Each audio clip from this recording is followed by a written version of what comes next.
quando me perguntam, Carlos, tu tá interessado em entrar na política de novo? Eu sempre me lembro desse caso. Eu assumi o governo juntamente com o Wilson em janeiro de 2019. Aí me aparece o chefe do meu gabinete lá na Suzane e diz assim, chefe, me chama de chefe, tem um oficial de justiça aí. A coisa mais normal do mundo é isso. Eu digo, ok. Eu trabalhei do outro lado do balcão durante muitos anos, então pra mim essa coisa não é mistério. Aí disse, o que você manda, parceiro? A gente tá te dando uma intimação da Justiça Federal, te dando uma intimação porque você tem um prazo para poder cumprir, senão a gente vai lhe aplicar multa pessoal. Eu tinha 6 dias de governo e tinha uma ação civil pública do MPF e do MPE, que era antiga, que já existia um termo de ajustamento de conduta para que o Estado tivesse o estoque mínimo de medicamentos na central de medicamentos. Se você rememorar, na campanha de 2018, que foi uma campanha pesada, as informações que davam conta era de que a central de medicamentos o governo era amazonino, 15% do seu estoque, o que era crítico. Não era 15, não, era 12. Era 15 o que estavam falando, quando a gente chegou era 12. E eu comandei a transição naquele período e a gente viu essa questão, então era importante a gente votar ao reabastecimento. Era importante que a gente fizesse que o reabastecimento mínimo acontecesse. O mínimo era 60% daquilo para aquilo funcionar. Porque, de novo, a gente está falando de medicamento, coisa séria. E aí era a intimação para que eu botasse o mínimo de funcionamento naqueles 6 dias. Aí eu fui falar com a colega procuradora da República, que eu conhecia, de novo, eu sou da área jurídica, muitos deles eu conheci durante muito ano. Eu não vou falar o nome da colega, mas diz assim, eu digo, colega, me diga uma coisa, o que é isso? Eu digo, tu tá querendo me aplicar multa pessoal por conta do desabastecimento da central que eu acabei de assumir? Disse, Mas eu disse, mas como é que tu queres que eu realize isso? Aí eu disse, eu te comuniquei na transição. Aí eu disse, peraí, você quer que eu esteja administrando desde a transição? E aquilo foi. Eu vi no rosto dela a epifania. Ela achava que sim. Não era ignorância, mas ela piamente achava que sim. Aí eu disse para ela bem assim: entende uma coisa, nós exercemos os atos de administração só a partir do dia 2 de janeiro. Ponto 1. Ponto 2. O procedimento de licitação emergencial demora no mínimo 45 dias. A emergencial, de acordo com a 866, que era a lei antiga de licitações, exigia 45 dias. A lei atual não é diferente disso. Segundo, depois de haver o êxito no processo licitatório, se ninguém bombardear, você demora para poder trazer medicamentos, por exemplo, de Goiás, que era um dos maiores fornecedores para cá, você demoraria outros 40 dias para trazer, porque o modal era a estrada. A estrada que a gente tem que exigiria isso, ou o barco, mas o modal era esse.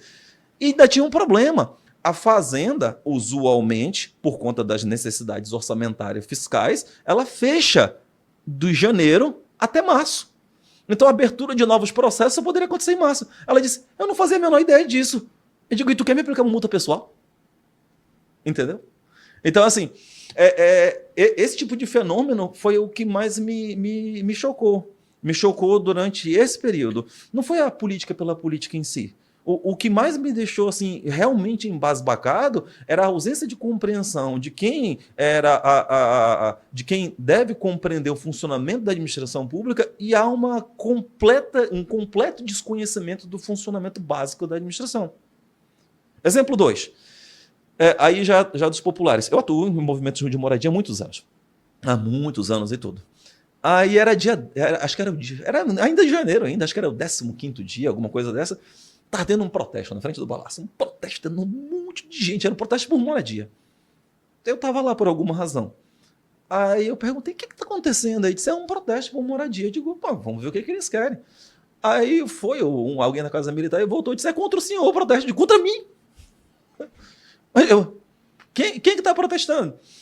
Aí era uma lida indígena que eu conheço de novo. Eu prefiro falar o nome quando é para poder elogiar.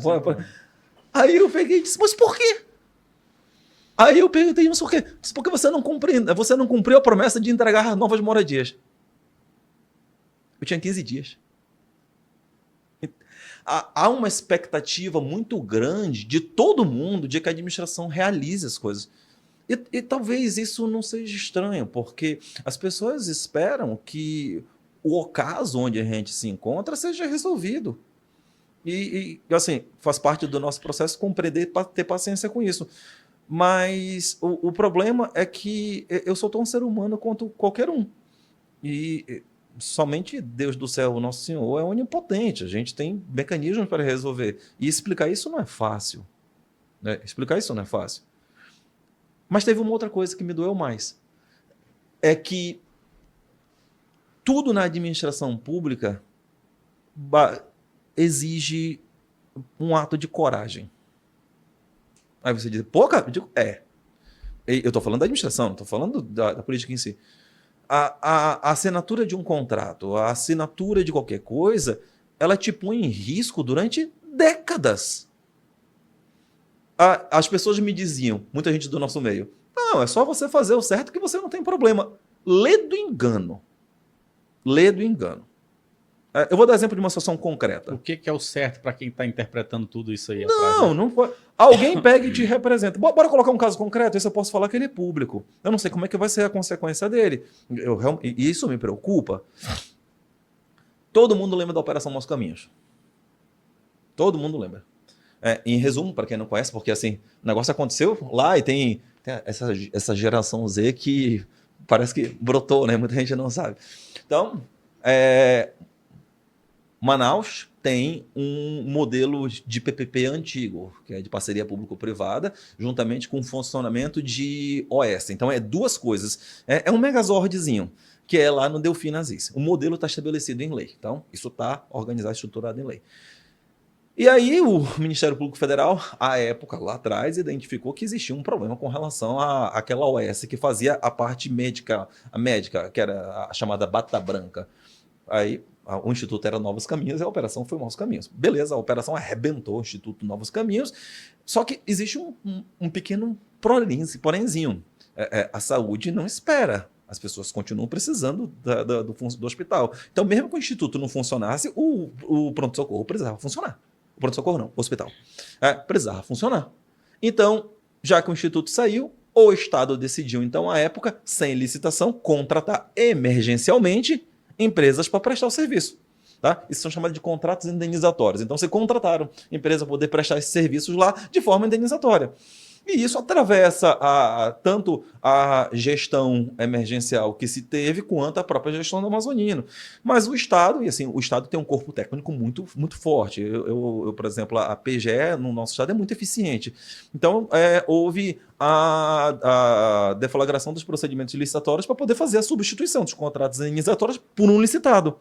Eu assumo em janeiro. E essa questão desses contratos era realmente importante, tinha que suspendê-los e contratar o licitado. Chego lá, o problema sério, todas as representações acontecendo, eu consulto a PGE. E aí, PGE, o que a gente faz com relação àquela situação? A PGE diz, temos uma licitação que tem vencedor. Para contratar o vencedor ou não? 3 pareceres da PGE. Chefe, subchefe, sei da onde, dizendo, sim, contrate o vencedor. Pois não. Tá? Encerra os contratos indenizatórios, que, portanto, estão violando a lei, e contrata o licitado, cuja licitação tinha acontecido na gestão anterior. Gestor, faça o que a PGE está me recomendando, órgão técnico, parecer adequado, correto. Um dia, um parlamentar representa, aquele modelo de representação representa de forma irresponsável. Genérica, né? É irresponsável. Porque está acontecendo gasto, da onde? Denuncia todo mundo. O Ministério Público Federal denuncia meio mundo de gente e me representa por improbidade. Eu respondo um processo de improbidade administrativa por ter assinado o contrato e encerrado os contratos indenizatórios. E isso me deixou embasbacado. Quando eu me pergunto, Carlos, tu está interessado em entrar na política de novo? Eu sempre me lembro desse caso. Então, você substitui, então, a uma situação ilegal ancorada em pareceres adequados, que faz a prestação de serviço conforme a legislação determina, e você responde uma ação de graça. E por que você está preocupado nesse sentido aí? Por conta pode ser uma decisão política? A ação de improbidade é sempre uma ação muito séria. Ninguém acha legal esse tipo de coisa. Ninguém gosta de responder ação nenhuma. Fica respondendo, né, por muito Ninguém tempo. Gosta. E por quê? Porque daqui a pouco as pessoas pegam. Porque um processo desse demora uma eternidade. Aí você vê ali, olha, o cara tá respondendo a sua improbidade. O princípio esses questões do princípio da inocência, dessas questões todinhas, eles não valem funciona. absolutamente nada. Não. Você fica com essa mancha. E essa é a questão que mais me incomodou. Porque, como defensor público, eu atuo de forma bastante contundente na defesa das pessoas que me procuram, mas a gente tem, queira que não, o princípio da dupla garantia que lhe protege com relação à execução enquanto membro.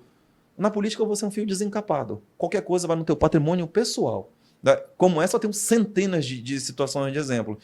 E isso me deixa muito preocupado, porque a realização de fenômenos que são importantes para poder salvar situações que são críticas, elas acabam implicando em problemas que podem te arrastar durante décadas.